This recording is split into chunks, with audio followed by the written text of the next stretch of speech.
tekstil. Loh. Oke. Halo, selamat malam semuanya. Selamat datang di kelas saya di Masterclass Tekstil Design bagian 2. Oke, sebelumnya saya mau memperkenalkan diri saya dulu. Perkenalkan semuanya, saya Desi Harli. Saat ini saya bekerja secara freelance untuk beberapa brand lokal maupun internasional. Eh, sa- Saat ini saya bekerja untuk beberapa bidang fashion maupun interior yang mereka membutuhkan ilustrasi atau tekstil desain saya untuk produk-produk mereka gitu. Kebetulan pada saat saya kuliah dulu, saya ambil jurusan fashion design, sehingga saya tahu banyak tentang mengenai uh, bidang fashion design itu sendiri, mulai pola, penjahit, hingga pattern dan lain sebagainya. Kemudian saya perdalam ilmu tekstil desain ini dari tahun 2015 hingga sekarang 2023 begitu.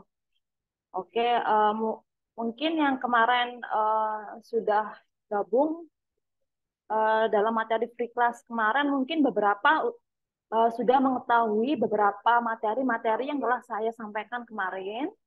Ada banyak banget materinya.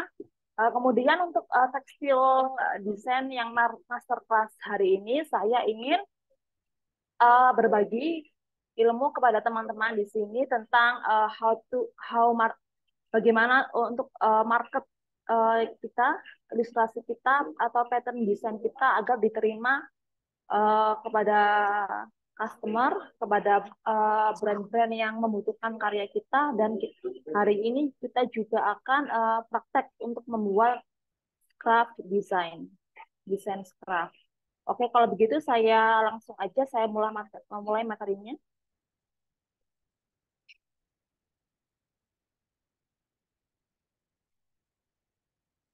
Oke,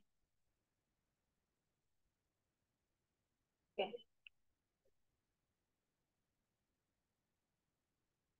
oke. Saya ulang lagi tentang beberapa pengertian dari tekstil desain itu sendiri ya. Oke, desain tekstil adalah proses kreatif dan teknis yang melibatkan pembuatan pola motif dan desain untuk berbagai jenis kain dan tekstil. Perancang tekstil menggabungkan kreativitas artistik dengan pemahaman mendalam tentang bahan, teknik, dan proses pembuatan untuk menghasilkan desain yang secara menarik secara visual dan juga fungsional. Seorang desainer dapat bekerja secara mandiri sebagai pekerja lepas di dalam studio desain atau sebagai bagian dalam tim desain yang lebih besar di dalam sebuah brand atau perusahaan manufacturer. Desain ini digunakan dalam berbagai produk, termasuk pakaian, berbagai produk interior, aksesoris, hingga berbagai produk perabot rumah tangga, dan masih banyak lagi. Oke, sebelum memutuskan untuk membuat suatu rangkaian karya, alangkah baiknya para desainer juga perlu mempelajari hal-hal berikut ini, antara lain sebagai berikut. Yang pertama, pattern and motif creation. Pada umumnya, desainer tekstil membuat pola, uh, menggunakan motif, uh, dan desain yang unik menggunakan berbagai alat seperti sketsa, perangkat lunak digital, atau bahkan teknik lukisan dengan tradisional seperti watercolor painting, akrilik, dan lain sebagainya. Desain ini bisa halnya seperti pola geometris, sederhana hingga suatu rangkaian bunga yang rumit ataupun komposisi abstrak. Umumnya para desainer membuat suatu desain yang menyesuaikan permintaan sebuah klien atau brand.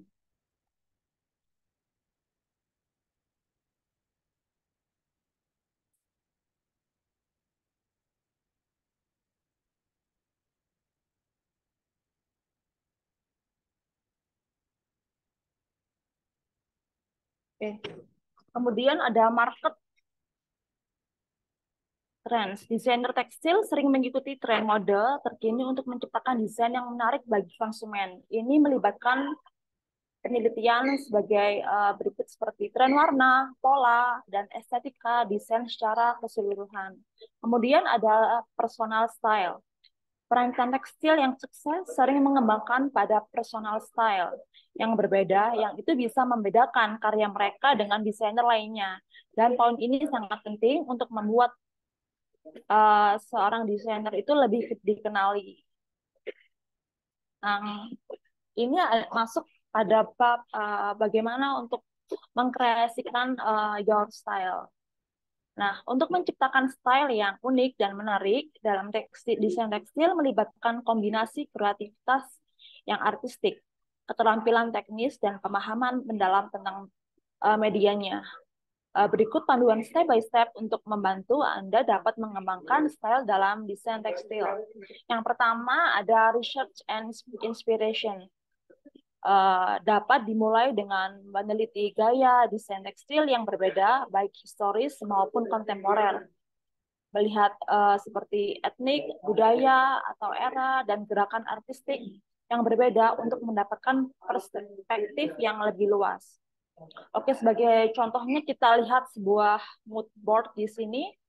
Mood board ini menggambarkan sebuah tema tropical atau jungle yang di dalam satu desain itu bisa menggambarkan seluruh ekosistem yang di dalamnya seperti flora seperti menggambarkan daun-daun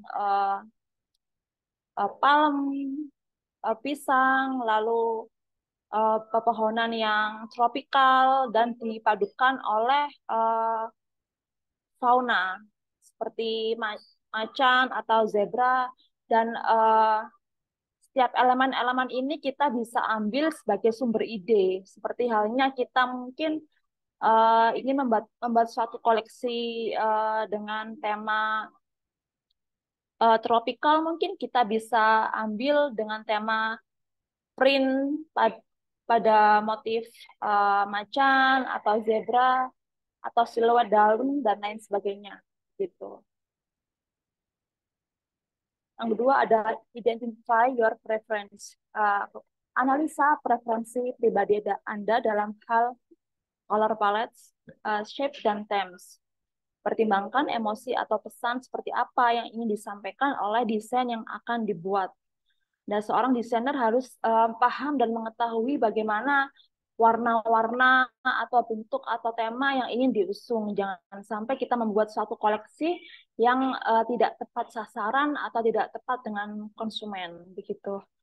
Kemudian ada experimentation, yaitu melalui bereksperimen dengan berbagai teknik, bahan, dan alat. Ini bisa termasuk dalam teknik menggambar, lukis, seperti desain digital, cetak blok, sablon, bordir, dan lain sebagainya. Nah, untuk dapat melakukan penggabungan berbagai macam teknik, itu bisa sebagai sebuah teknik yang unik untuk menggabungkan dua medium sekaligus. Seperti halnya watercolor painting digabungkan dengan digital painting.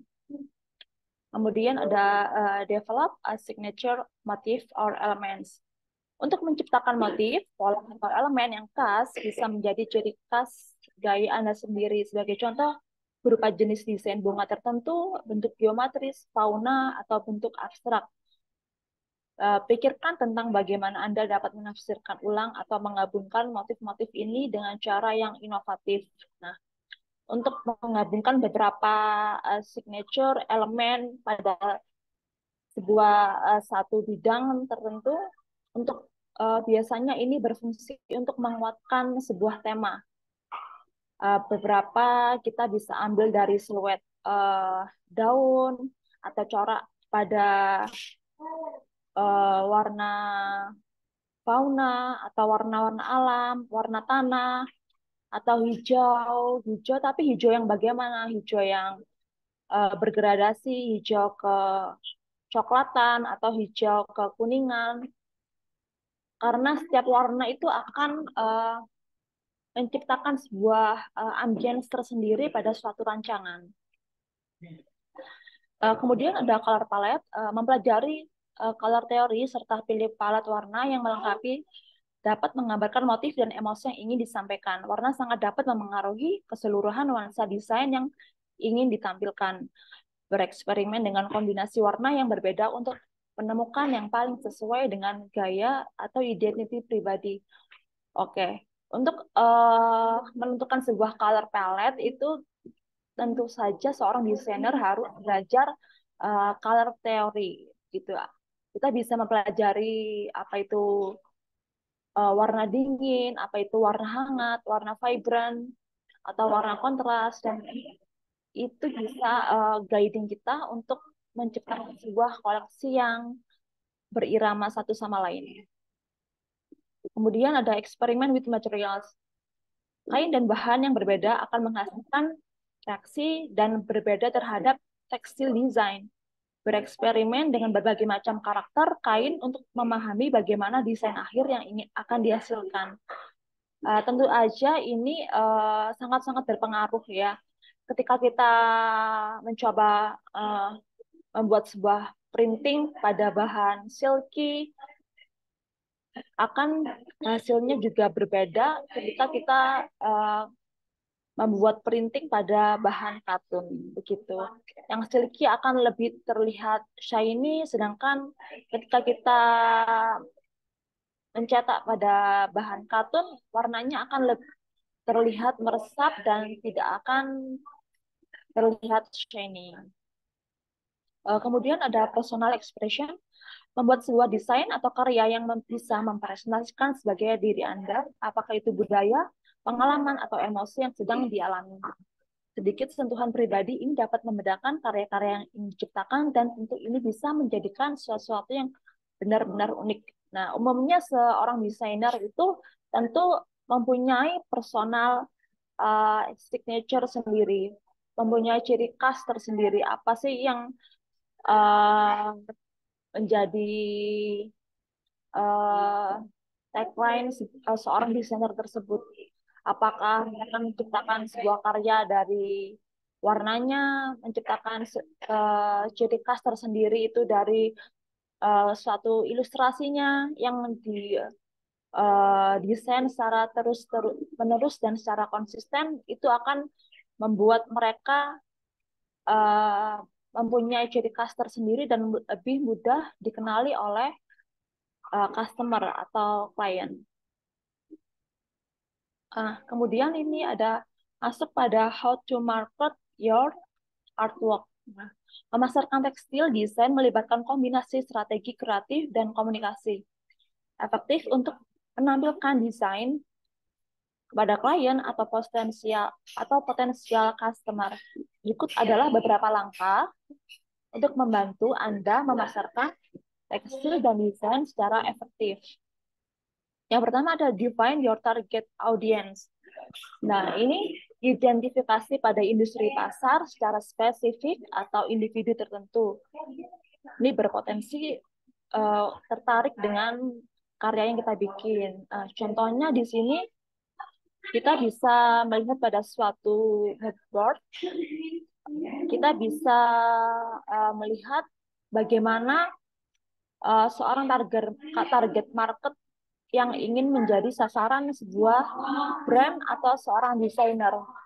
Bagaimana jenis kelaminnya, terus lifestyle-nya, kebiasaannya, mungkin dia punya hobi traveling, atau suka bergaya tropikal, gaya hidupnya, atau pendapatan, income, atau hal-hal yang disukai, warna favorit, karakter kepribadian, dan lain sebagainya.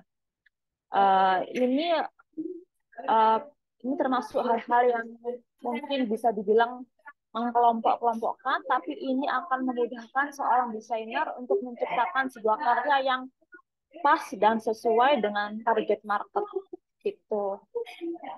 Dan kemudian ada create a strong portfolio. Nah, untuk mengembangkan portfolio, usahakan menampilkan desain yang paling terbaik. Sertakan gambar atau sampel berkualitas tinggi yang menonjolkan keragaman dan keunikan setiap karya yang telah dibuat. Beberapa cara untuk menampilkan portfolio. Bisa hanya bisa seorang desainer bisa menampilkan suatu portfolionya dengan website pribadi atau platform media sosial atau dalam bentuk fisik jika diperlukan.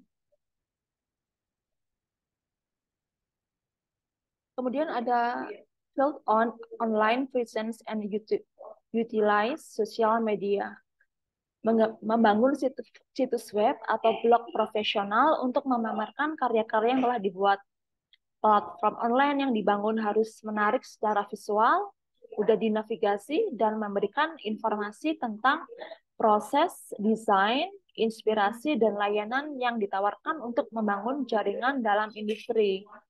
Dan umumnya banyak juga brand-brand itu tertarik ketika seorang desainer itu berani untuk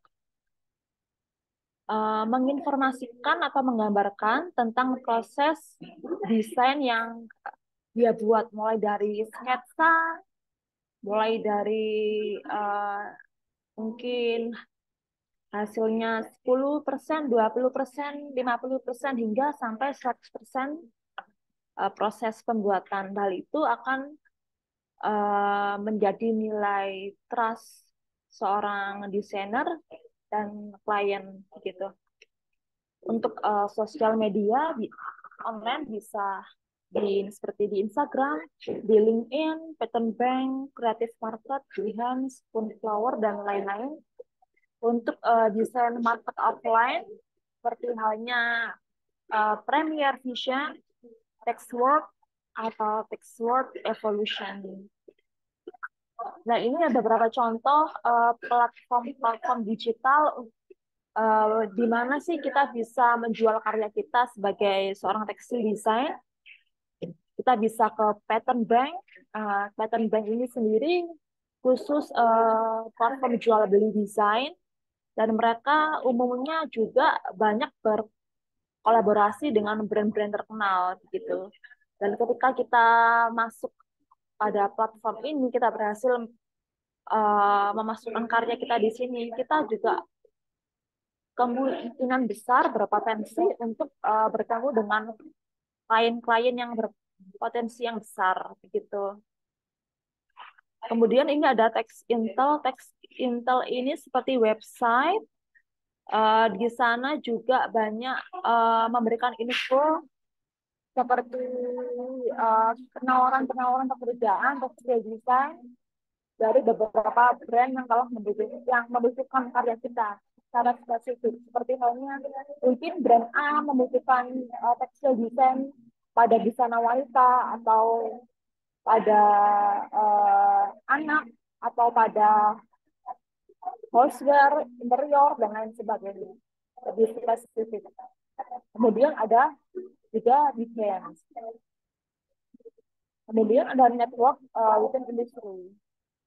Seperti halnya hadiri pameran dagang, pameran desain, dan acara industri untuk terhubung dengan klien potensial produsen dan desainer lainnya. Networking dapat menghasilkan kolaborasi dan relasi kemitraan yang berharga. Nah, ini ada beberapa offline market exhibition yang mereka biasanya memang khusus pameran tekstil desain, dan kemungkinan besar dalam acara ini bisa terhubung dengan owner brand atau ada owner factory, manufacture, terus produsen garment, itu lebih luas lagi di sini. Jadi kita mungkin punya kesempatan lebih besar untuk bertemu dengan klien-klien yang berpotensi. Kemudian seperti vendor keepers ini seperti art market gitu. Kemudian ada collaborate and partner. Untuk berkolaborasi dengan desainer, brand creator, atau influencer lain untuk memperluas jangkauan kita. Proyek dengan kolaborasi dapat memperkenalkan karya kita kepada audiens baru dan membuat gebrakan dalam bidang karya kita. Dan seorang desainer sangat-sangat diuntungkan ketika mereka punya kesempatan atau opportunity untuk berkolaborasi dengan brand-brand besar. Sehingga karya kita lebih dikenal oleh masyarakat dan tentunya kita bisa lebih berpotensi untuk bertemu dengan klien-klien besar lainnya. Kemudian ada provide education content. Nah, ini seperti halnya share your expertise, keahlian melalui postingan blog atau tutorial video atau webinar terkait tekstil dan desain. Seperti halnya juga kita bisa melakukan personal branding di media sosial kita. Nah, hal ini tidak hanya memposisikan kita sebagai otoritas di bidang ini, tetapi juga menarik individu yang tertarik untuk mempelajari lebih lanjut tentang bidang yang sama, gitu.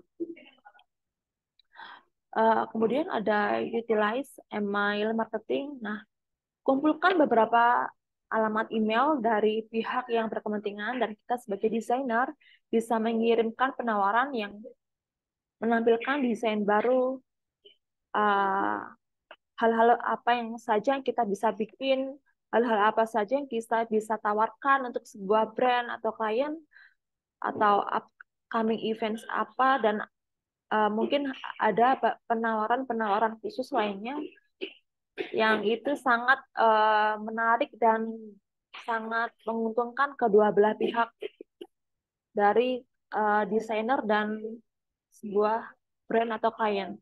Pemasaran melalui email adalah cara langsung untuk tetap terhubung dengan audiens. Kemudian ada stay update dan adaptable. Industri desain sangat berkembang pesat, terus ikuti perkembangan tren, teknologi, dan preferensi konsumen terkait sesuaikan strategi pemasaran agar tetap relevan. Marketing yang sukses membutuhkan waktu dan usaha yang konsisten. Penting untuk menunjukkan tidak hanya desain, namun juga kreativitas dan dedikasi seorang desainer pada bidang ini. Oke, kemudian mungkin saya akan lanjutkan kepada materi praktek. Bagi teman-teman di sini, mungkin kita bisa praktek bersama-sama untuk membuat desain skra. Kita bisa pakai device apa aja. Mungkin ada yang pakai Procreate, Ibis Paint, atau Clip Studio. Semuanya bisa ya. Oke, ini saya akan mencoba membuka Zoom lewat tablet saya.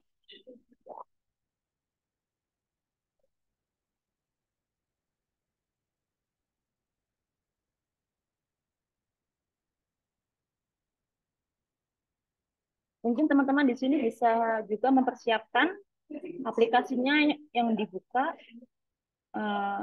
Oke.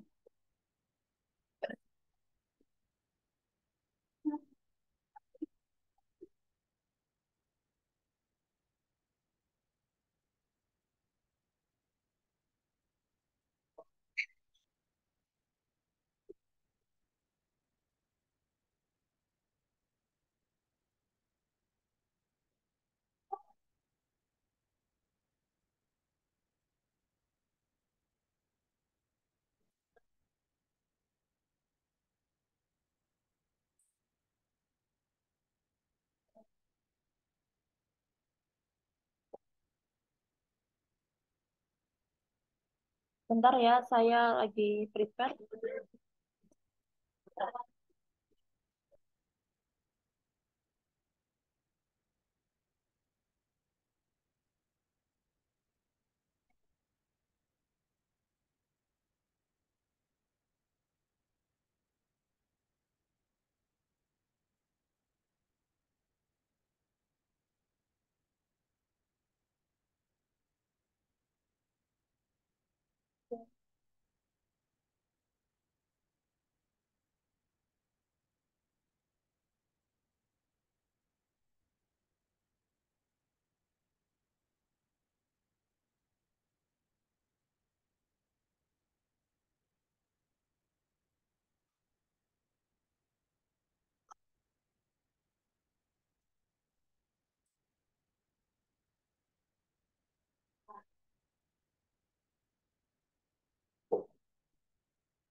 Oke.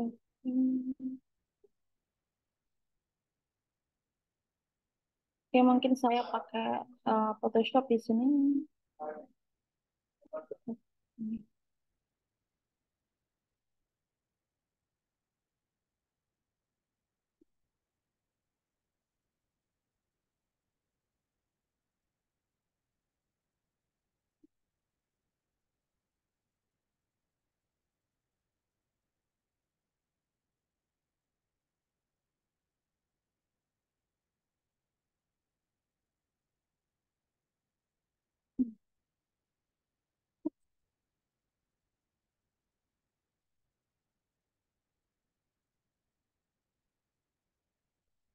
Sebentar teman-teman, saya sedang memproses membuka Photoshop.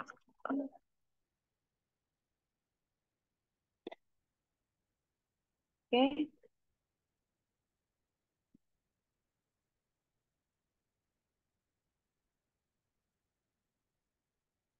oke, oke.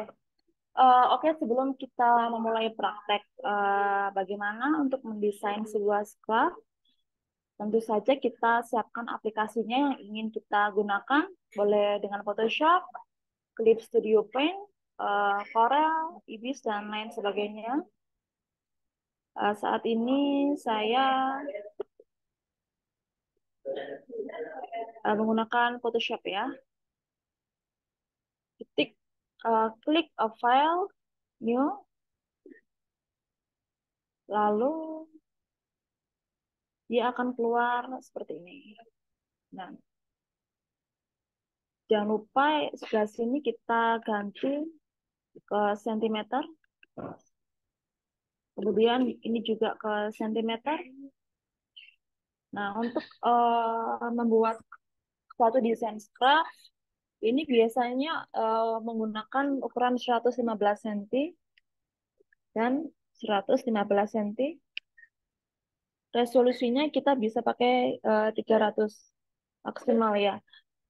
Kita bisa gunakan resolusi itu minimal di angka 150 begitu, agar kualitas desain yang kita telah rangkai tidak cetak, tidak tidak retak atau pecah pada saat proses printing. Oke, oke. Nah, seperti ini.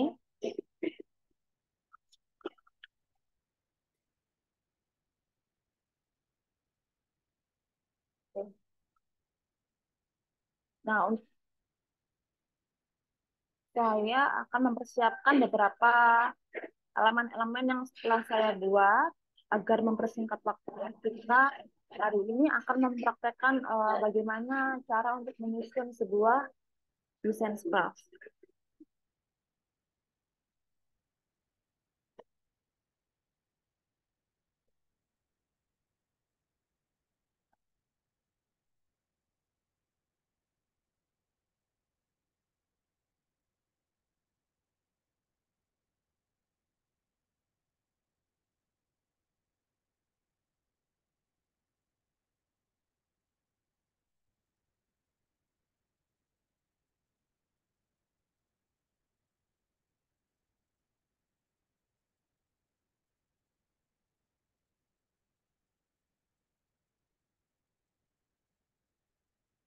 Kemudian saya mempersiapkan beberapa elemen-elemen yang akan digunakan.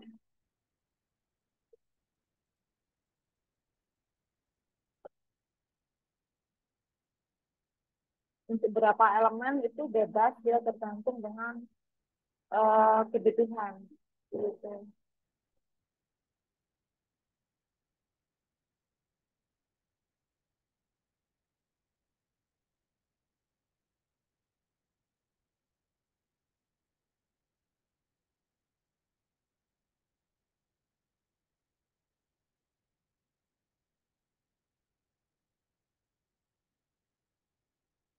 Oke, sebentar.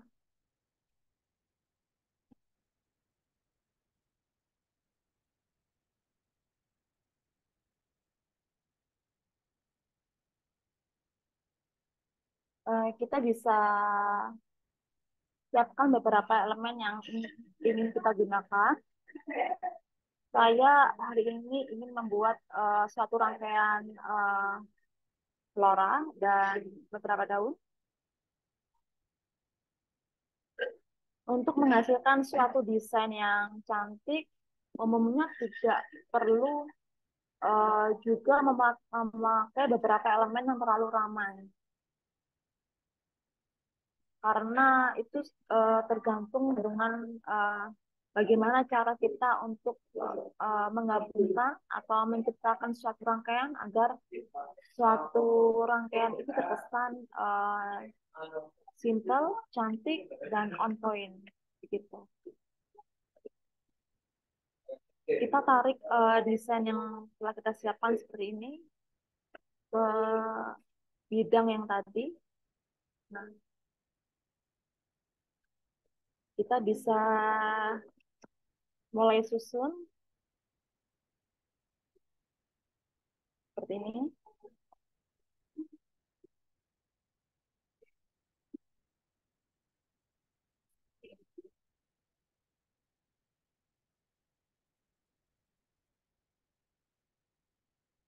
Lalu kita sesuaikan dengan uh,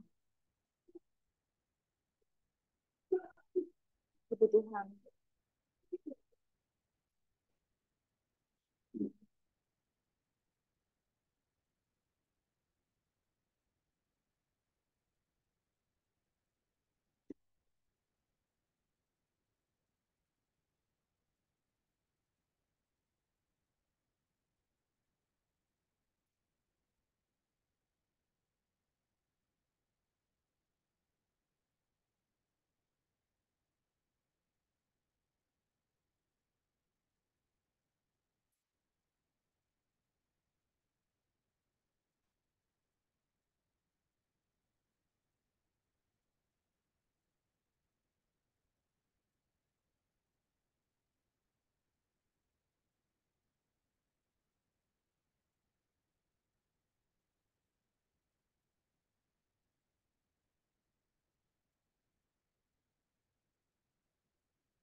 Macet ya, maaf ya teman-teman.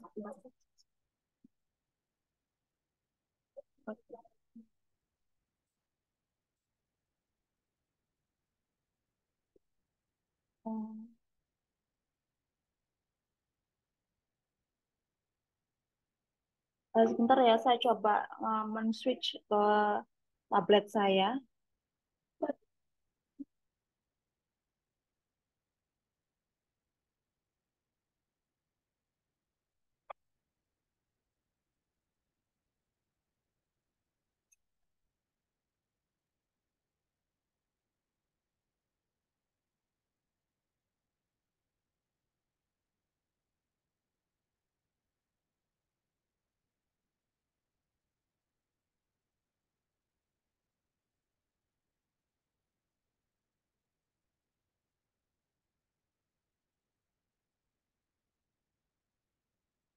Sebentar ya.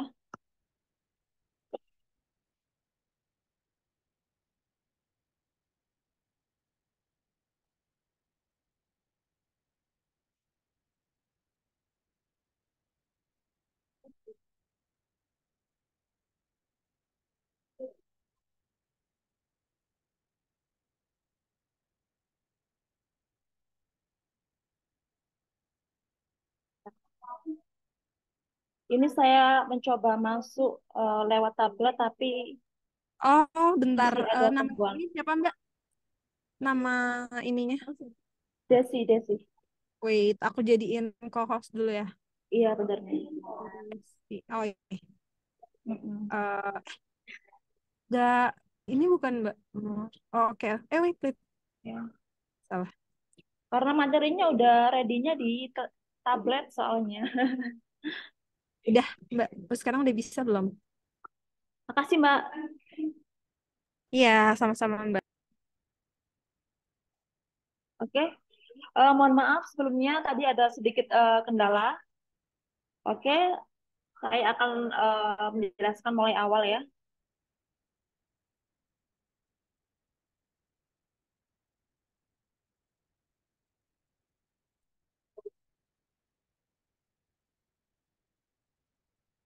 Um,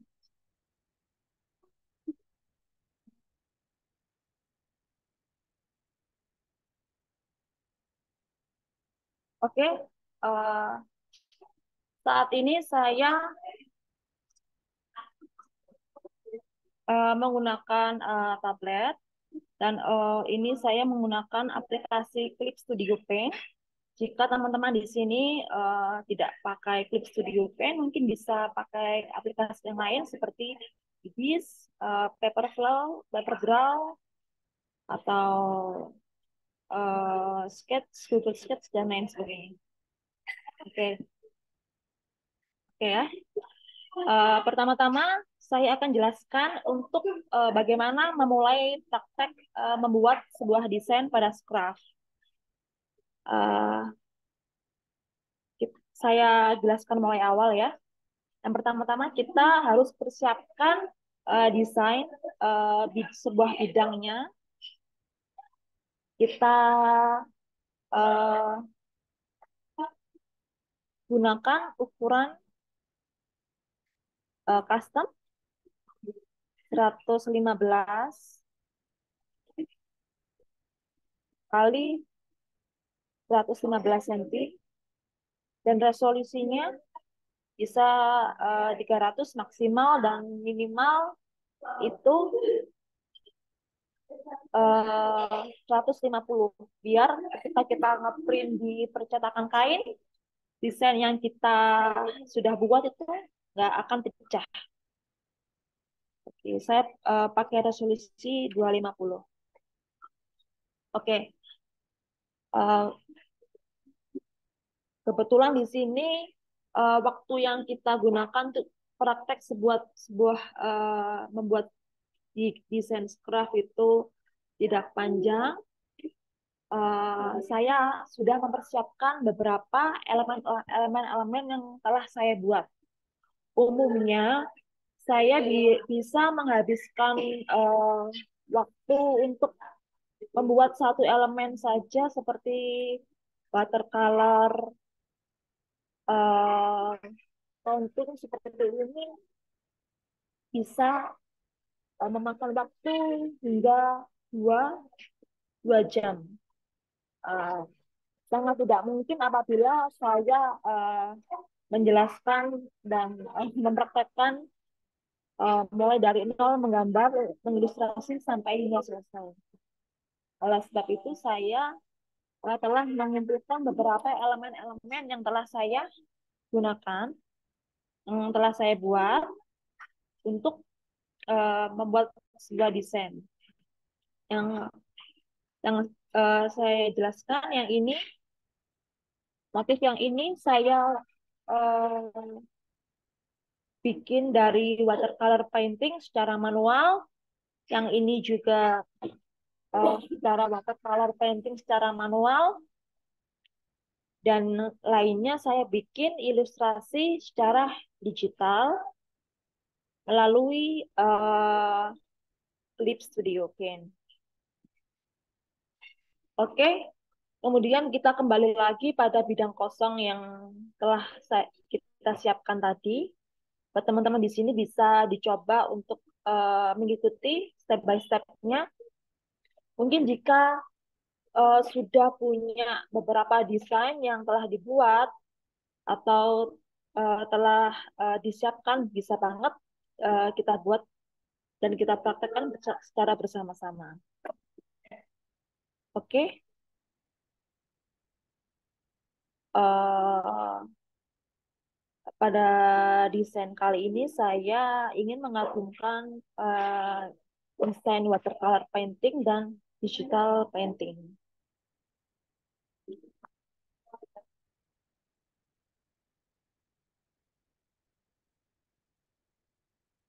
Kita copy untuk kita pindahkan ke layar berikutnya gitu.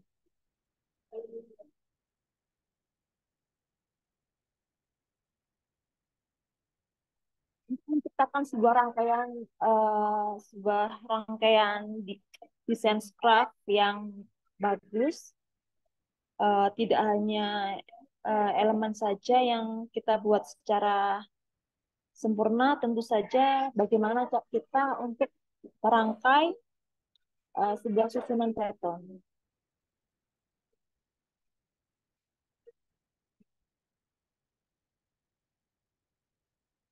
Kita copy lalu kita paste lagi. Oke.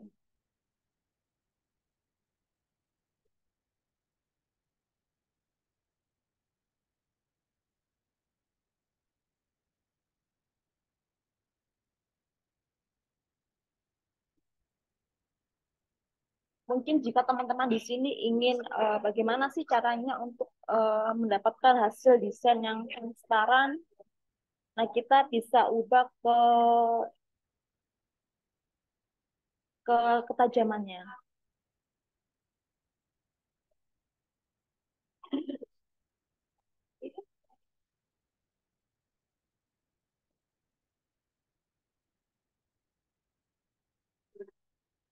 ke opacity-nya.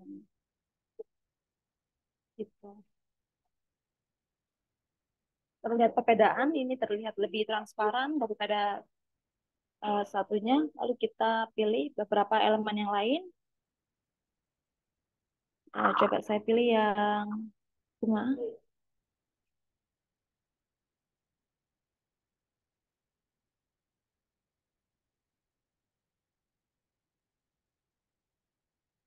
Dan elemen ini saya buat secara watercolor painting secara manual, dan saya membutuhkan waktu kurang lebih 3 jam untuk membuat satu motif ini.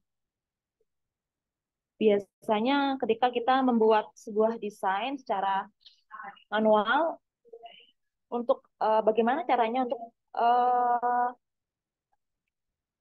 memindahkan ini atau mengubah digital menjadi untuk mengubah manual menjadi digital, kita bisa foto atau scan uh, ilustrasi yang telah kita buat, lalu kita seleksi di Photoshop atau di aplikasi digital.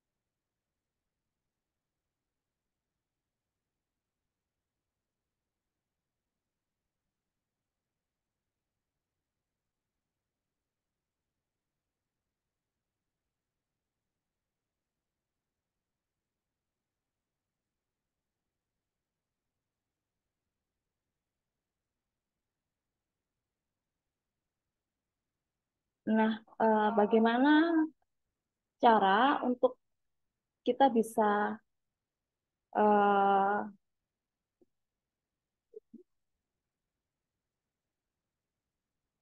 menyusun sebuah elemen untuk menjadi sebuah gabungan pattern yang cantik? Tentu saja itu membutuhkan waktu dan konsistensi dalam praktek begitu.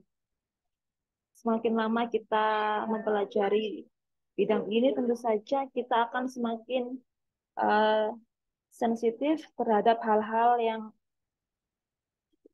sesuai dengan apa yang ingin kita eh, bikin di sini.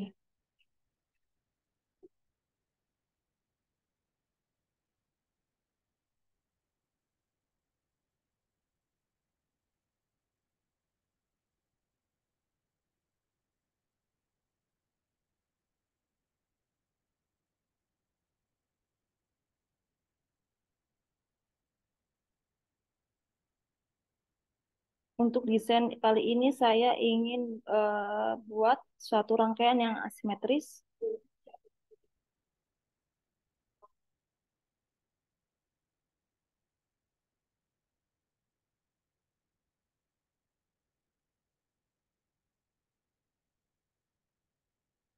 Umumnya saya membuat suatu rangkaian desain craft mulai awal hingga akhir itu bisa membutuhkan waktu 3 sampai 4 jam karena juga membutuhkan trial and error ketika kita praktek pada real time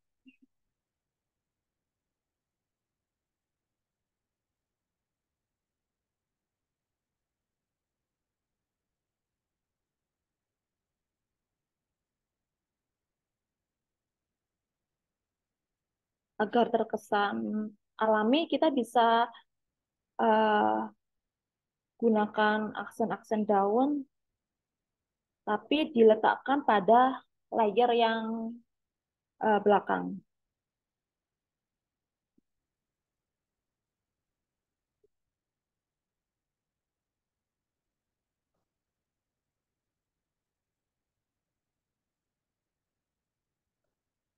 Semakin rumit suatu desain, maka semakin lama juga waktu yang diperlukan.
Jika teman-teman ingin membuat suatu elemen menjadi sebuah background, agar mungkin tidak terkesan polos, bisa mengubah elemen ini, mengubah kapasitas transparansinya.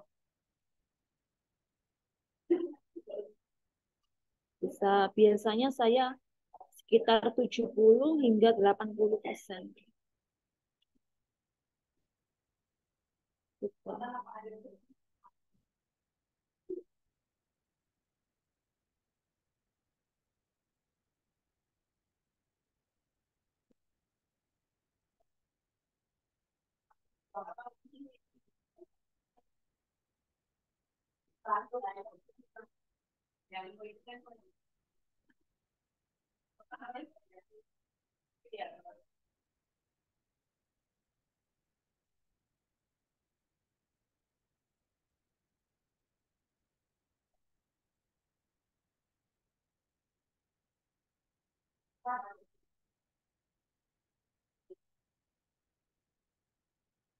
dalam proses merangkai suatu desain, umumnya hal yang paling lama untuk kita memakan waktu ketika kita bagaimana memikirkan pasnya di mana, bagusnya di mana elemen ini ditata dan diletakkan serta digabungkan untuk menjadi suatu elemen secara keseluruhan sehingga satu elemen yang satu dengan yang lain itu saling berkesinambungan dan terhubung.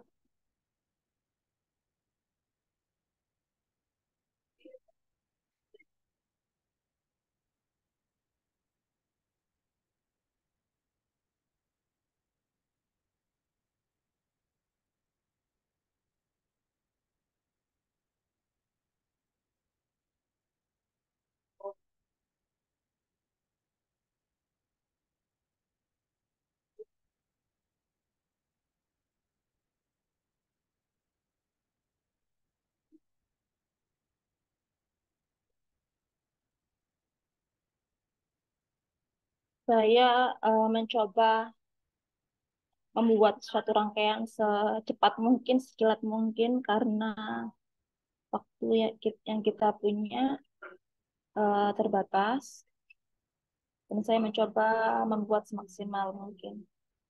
Dan mungkin di sini teman-teman setelah melihat video ini bisa mempraktekkan apa yang telah kita pelajari bersama-sama pada hari ini.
Umumnya jika saya membuat suatu eh, rang- rangkaian sebuah scarf, saya bisa membutuhkan layer hingga 50 sampai 80 layer.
Dan desain kali ini saya menggunakan tema floral dan saya range dengan asimetris.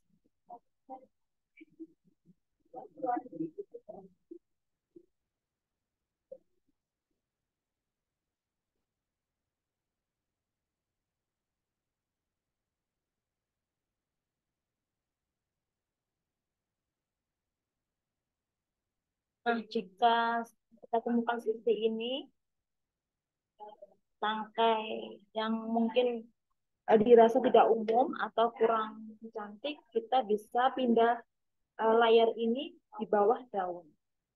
Jadi saya ubah layar ini ke bawah agar tidak tertumpuk oleh daun.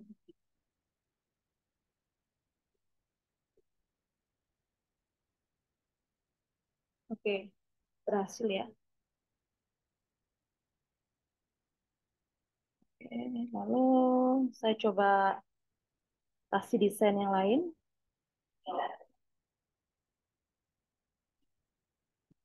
Oke.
Motif yang besar ini saya coba ini ubah sebagai background.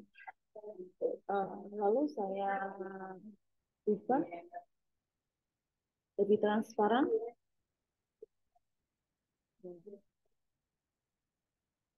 Lalu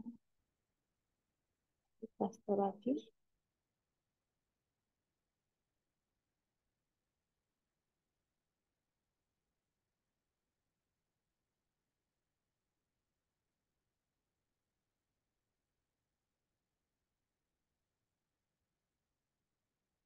Saya ubah menjadi transparan 70%.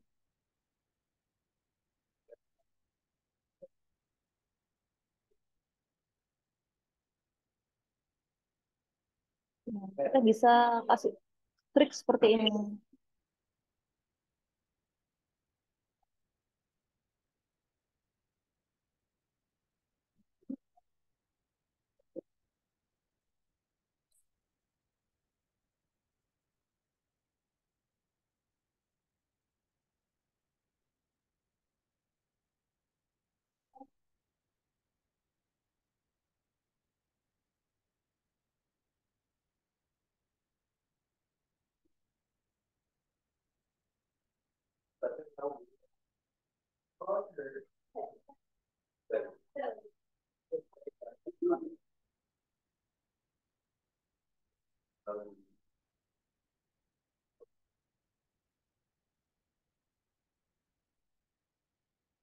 Saya ubah warna background ke hitam biar sedikit lebih terlihat dan lebih kontras. Tipsnya ketika kita uh, membuat motif dengan warna-warna yang mudah, jika background yang kita gunakan juga mudah, itu sebenarnya juga agak tricky karena ketika kita memprint akan eh, menjadi sebuah hasil yang hampir sama antara motif dan backgroundnya itu hampir tidak terlihat satu sama lain. Sehingga yang perlu kita perhatikan bagaimana elemen-elemen itu tersendiri, elemen-elemen yang kita gunakan, warna-warna yang kita gunakan itu tidak sama warnanya dengan warna background. Begitu.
Tips saya satu elemen daun itu juga bisa menjadi satu rangkaian daun yang bercabang sehingga itu membuat eh, satu desain-desain yang baru. Saya coba menggabungkan beberapa elemen daun untuk em, menghasilkan suatu pattern yang berbeda.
Kita bisa atur size besar kecilnya sebuah elemen desain agar desain itu nampak berirama.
Dan kali ini saya membuat desain bagaimana saya menyesuaikan dengan waktu dan eh, tidak banyak waktu yang kita bisa pakai.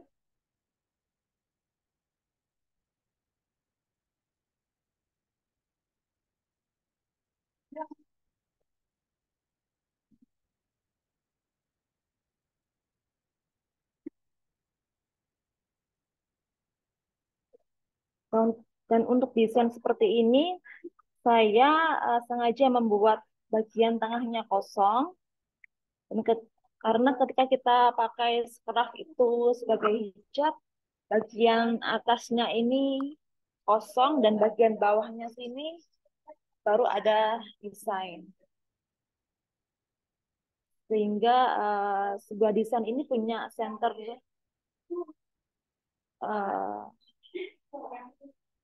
sebagai sesuatu yang menarik.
Oke, kira-kira seperti ini desain yang saya buat.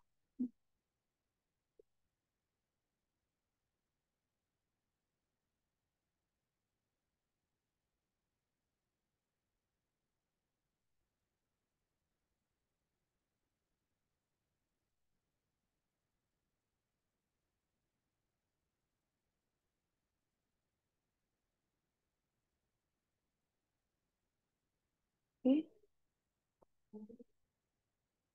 Mungkin saya akan eh, beri penambahan sedikit bunga-bunga kecil sebagai pemanis.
Kira-kira seperti ini hasil akhir dari desain craft, desain eh, simple menyesuaikan dengan waktu yang kita punya malam ini.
Oke, jika ini sudah selesai, kira-kira bagian utama desain ini sudah selesai, kita mungkin nanti bisa bikin bordir atau pinggirannya sesuai dengan apa yang kita inginkan.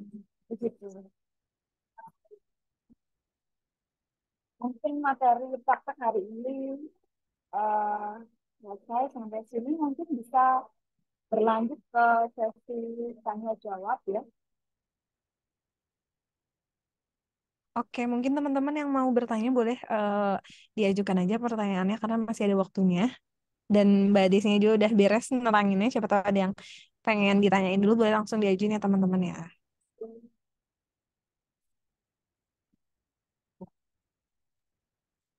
Mbak Desi, BTW boleh tolong jadiin aku eh, host gak? Soalnya tadi aku sinyalnya agak jelek terus aku ke close, Gimana? kelempar.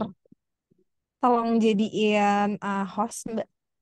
Soalnya ini aku lagi recording kan, takutnya ntar pas stop recordnya Mbak Desinya agak kesusahan gitu. Gimana Mbak caranya nih Mbak? Di partisipan Mbak. Di partisipan ya. Terus ada nama aku kan R ya Mbak ya. Siapa namanya Mbak? R Mbak, R. R aja. R A ini ya.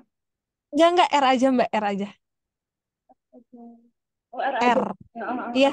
Nah, klik more Mbak. Klik, bentar, sorry. Kembali, klik more, Terus make host ya.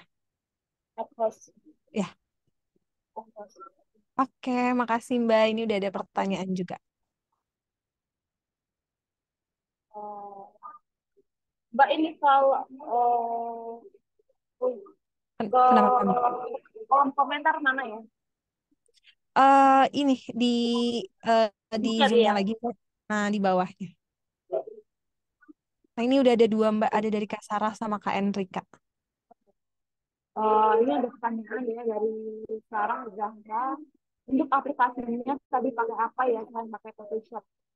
Untuk aplikasinya sebenarnya macam-macam untuk membuat sebuah desain. Kita bisa pakai Photoshop, bisa pakai Clip Studio Paint, atau yang pakai iPad bisa pakai Procreate, atau yang Android bisa pakai Ibis yang free, dan masih banyak lagi.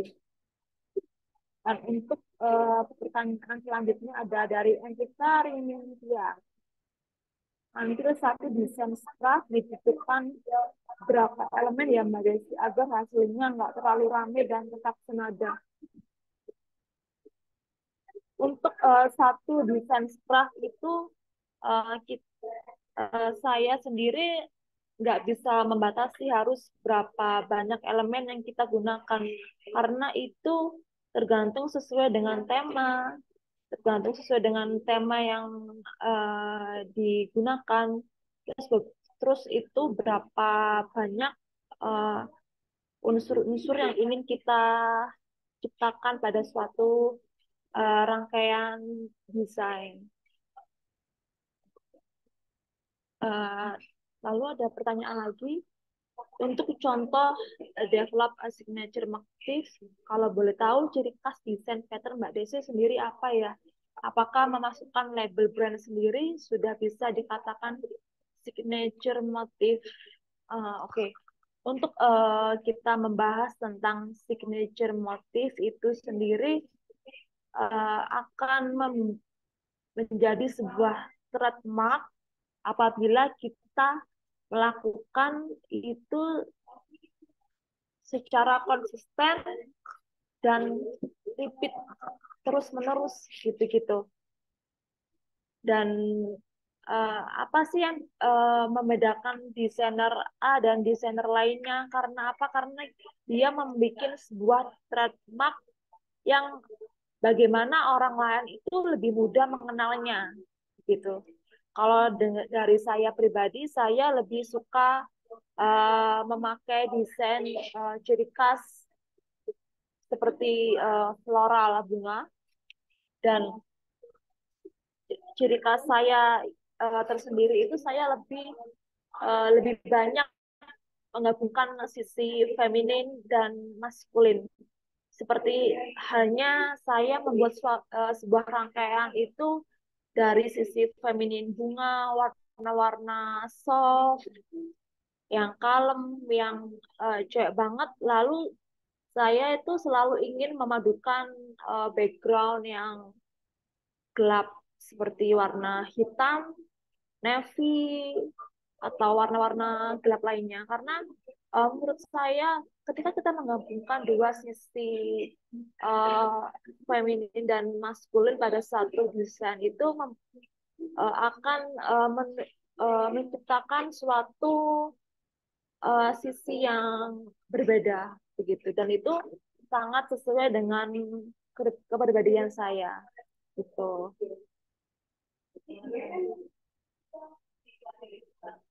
Mungkin ada teman-teman lain di sini yang ingin bertanya tentang bagaimana cara membuat desain scrunch.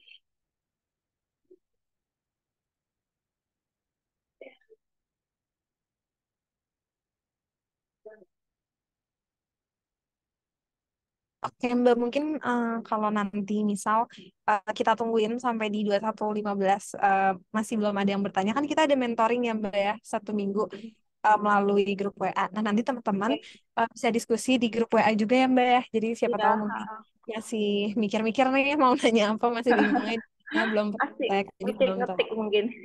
Iya, nah jadi ntar kalau misalnya ada pertanyaan yang pengen ditanyain juga teman-teman, ntar tuh ada mentoring dari Mbak Desinya selama 1 minggu ke depan. Jadi aku harap sih dimanfaatin banget kan karena udah payment juga ya Mbak ya, sayang banget kalau misal nggak dimaksimalin kayak gitu. Iya, Ini pertanyaannya semuanya udah kejawab ya Mbak ya? udah ini ada 3 pertanyaan. Biasanya Oke. tuh banyak banget sampai Iya, numpuk-numpuk pertanyaan. mungkin masih pada lagi praktek kali ya Mbak ya, jadi masih agak pada. Uh, Atau mungkin Mbak sambil nunggu pertanyaan yang lain, boleh banget nih Mbak kayak apa ya pesan dan kesan buat teman-teman yang baru mulai nih dalam uh, buat buat desain kayak gini tuh apa sih gitu. Ntar kalau misalnya emang sampai 21.15 belum ada yang tanya lagi Mbak, mungkin kita tutup aja karena kan Mbak Desi juga siapa tahu mau istirahat ya Mbak ya, udah agak terlalu larut kayak gitu. ini ada muncul pertanyaan lagi ya Mbak ya, kita bisa Iya jawab boleh lagi. Mbak, dijawab dulu. Oke, pertanyaan dari Ahila Nadia. Oke, untuk elemennya bagaimana ya Kak, bagi orang yang belum terlalu bisa bikin elemennya? Nah, tips saya bagi pemula dalam hal ini, kita mungkin bisa belajar dengan tracing dulu.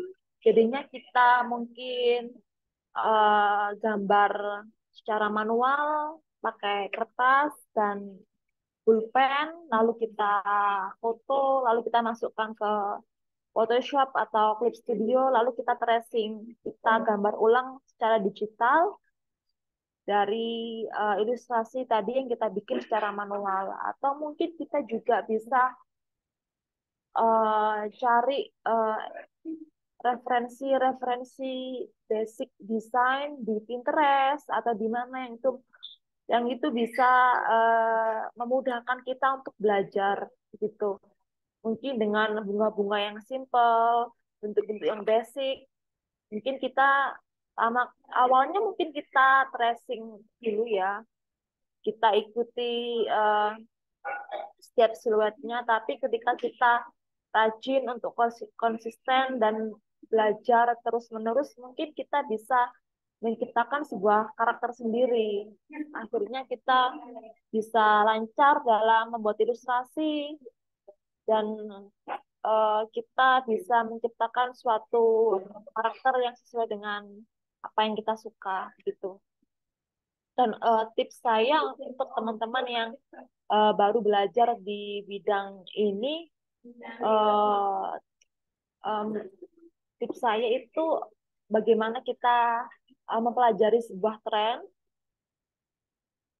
apa yang sedang banyak digunakan oleh masyarakat kita, lalu bagaimana ilustrasi atau elemen-elemen yang banyak disukai oleh masyarakat atau sebuah brand gitu. Intinya kita harus bisa membaca sebuah market begitu, market yang sesuai dengan apa yang ingin kita tuju begitu. Karena umumnya setiap desainer atau ilustrator itu punya jenis karakter yang berbeda-beda gitu. Ada yang realis, ada yang surrealis, ada yang mungkin bertema fantasi, dan desain-desain itu punya marketnya sendiri-sendiri begitu. Seunik apapun yang kita sebuah desain ciptakan itu pasti punya market tersendiri. Dan untuk tadi ya, apakah memasukkan label brand sendiri sudah dikatakan terus motif. Oke. Untuk saya kembali lagi yang tadi, untuk memasukkan label brand itu mungkin bisa dikatakan signature motif sendiri, bisa dikatakan tidak.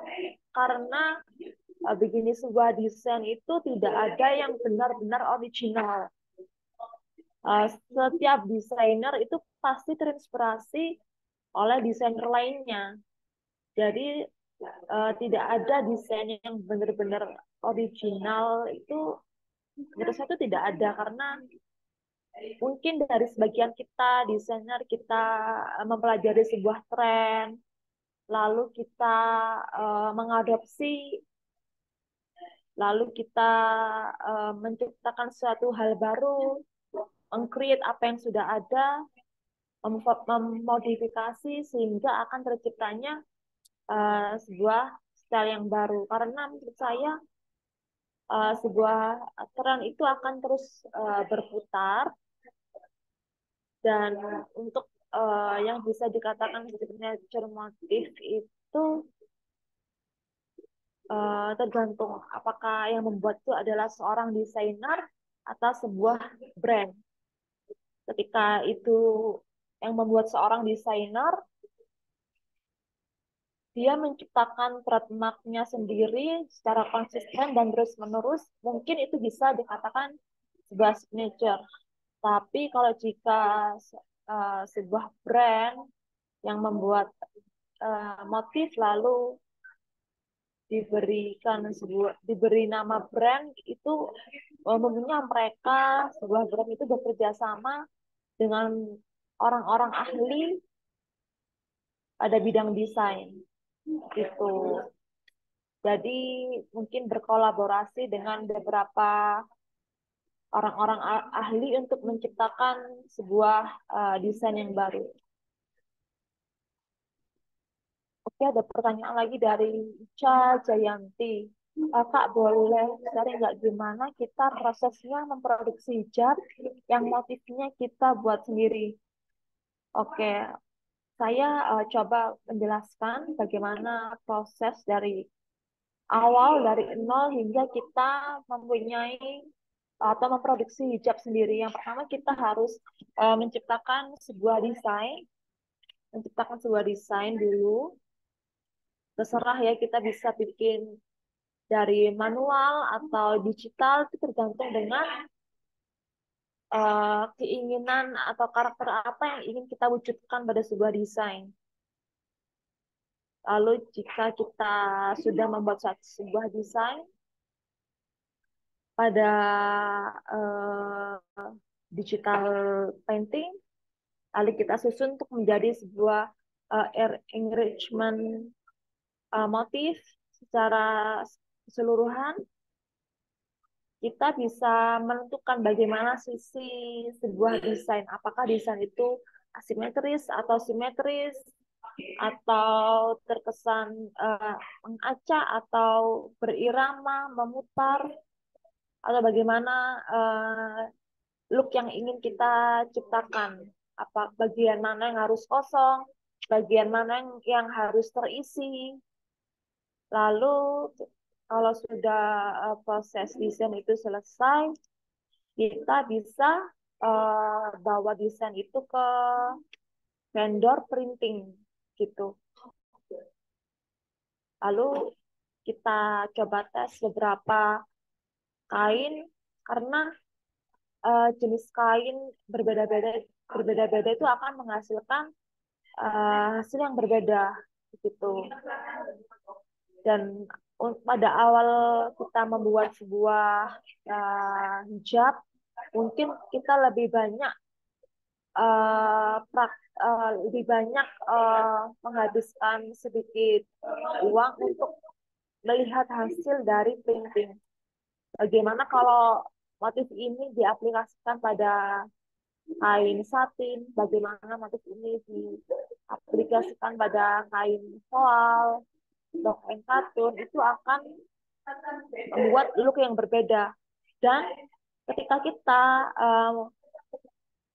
melakukan proses printing, hasil akhirnya itu akan turun 20% lebih mudah dari hasil printingnya, dari hasil asli motifnya gitu. Jadi ketika kita ingin memutuskan untuk membuat sebuah elemen desain yang dengan warna-warna yang muda atau warna-warna yang cerah itu kita harus berhati-hati. Apakah kita kalau terlalu muda itu ketika di print itu akan keluar nggak warnanya, terlihat nggak warnanya? Karena ketika kita memprint itu hasilnya akan turun atau memudar 20% ada semua karakter kain gitu. Lalu kita bisa kasih brand kita sendiri, kita kasih packaging yang bagus, lalu kita lakukan marketing. Nah, begitu. Oke, ada pertanyaan lagi dari Rosi Ayulis. Izin bertanya, Kak. Mohon maaf jika di luar topik Skra. Misal untuk Skra 115 kali 115. Kalau untuk kain kebutuhan bahan berbeda, ukuran pembuatan desain kalau untuk kain bagaimana, Kak? Nah, untuk kain itu sendiri, kita bisa pakai lebar ya. Kalau kain kan lebarnya tuh dari 115, ada yang 135, ada yang 150. Nah, kita harus mempelajari uh, lebar kain itu sendiri. Lalu kita ingin berapa meter kebutuhan bahan yang ingin kita gunakan. Misal kamu ingin bikin sebuah dress panjang, dress basic, biasanya membutuhkan bahan 3 meter. Nah, itu kita bikin uh, desain dengan panjang 3 meter dan lebarnya 150 cm. Umumnya kain-kain itu punya lebar 150 cm begitu. Terus ketika kita udah tahu lebar sama tingginya, nah kita kemudian step selanjutnya kita harus mengetahui bagaimana tata letak jatuh motif itu pada hasil akhirnya. Apakah motif ini ingin didesain dengan secara berulang seperti uh, seamless atau berpola pada satu bagian, atau motif ini full pattern pada bagian bawahnya saja lalu bagian atas kosong, atau motif ini terdapat hanya pada bagian lengan saja atau bagian leher saja, atau bisa jadi bagian depan nanti tembus ke bagian belakang sama leher sebelah sini kosong. Nah, itu kita harus mempelajari setiap bagian-bagian kebutuhan kainnya gitu-gitu. Misal pada kain kita uh, umumnya dengan lebar 150 cm itu bisa cukup uh, bahan bagian atas, bagian depan dan belakang. Lalu kita ukur bagian lengan. Mungkin biasanya umumnya dengan panjang 70 cm dan lebar kerung lengan ini kita butuhkan mungkin 50 cm, kita ukur 50 ke 70. Lalu kira-kira bagaimana untuk motif satu dan motif lainnya itu nyambung begitu. Kita harus teliti dan belajar mengenai bagaimana uh, menyusun suatu pattern agar satu dengan yang lain itu saling berkesinambungan begitu. Oke.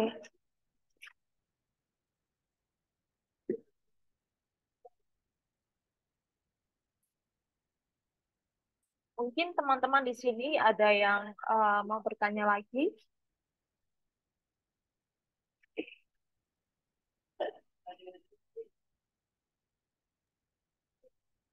Mungkin kalau sudah dicukupkan boleh Mbak yang tadi ya Mbak ya, yang pesan dan kesan untuk teman-teman semua yang Oke. masih belajar. Oke, pesan dan kesan untuk teman-teman semua yang baru memulai di bidang ini, kita harus sering-sering praktek, harus sering-sering mempelajari tren apa yang sedang berkembang di masyarakat.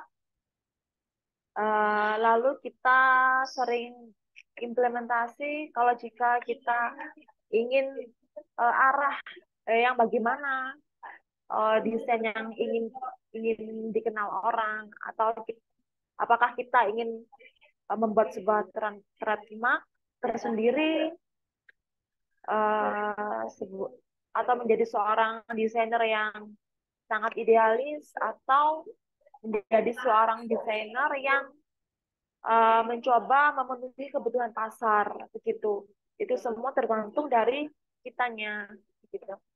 Dan kita harus rajin-rajin cari referensi dari mana aja, dari Pinterest, dari seperti fashion market, dari acara-acara fashion show yang sedang tren, yang mungkin sedang baru digelar. Kita bisa mempelajari warna-warna yang sedang tren, motif-motif yang sedang tren.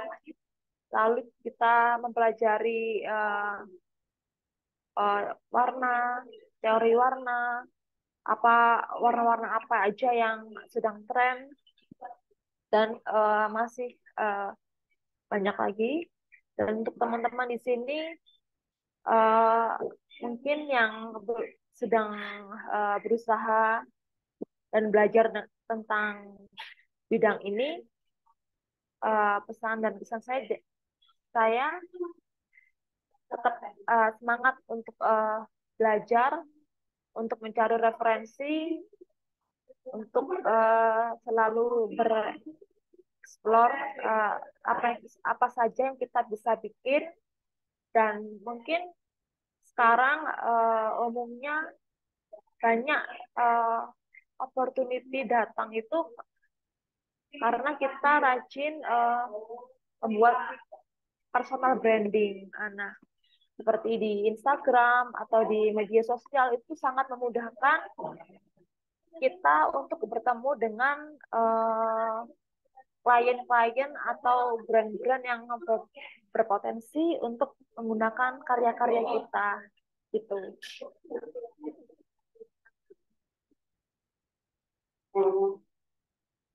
Oke, karena sudah tidak ada yang bertanya lagi ya Mbak Desi ya. Oke, Mungkin kelas untuk hari ini aku cukup. Terima kasih untuk teman-teman yang sudah bergabung di masterclass-nya Mbak Desi, dan terima kasih juga untuk Mbak Desi yang udah meluangkan waktunya hari ini dari jam oke. 8 tadi. Dan mohon maaf ya Mbak ya, tadi ada kesalahan teknis jadi Iya. agak telat gitu. Nah, sebelum berakhir kelasnya aku izin stop recording dulu ya Mbak ya. Oke.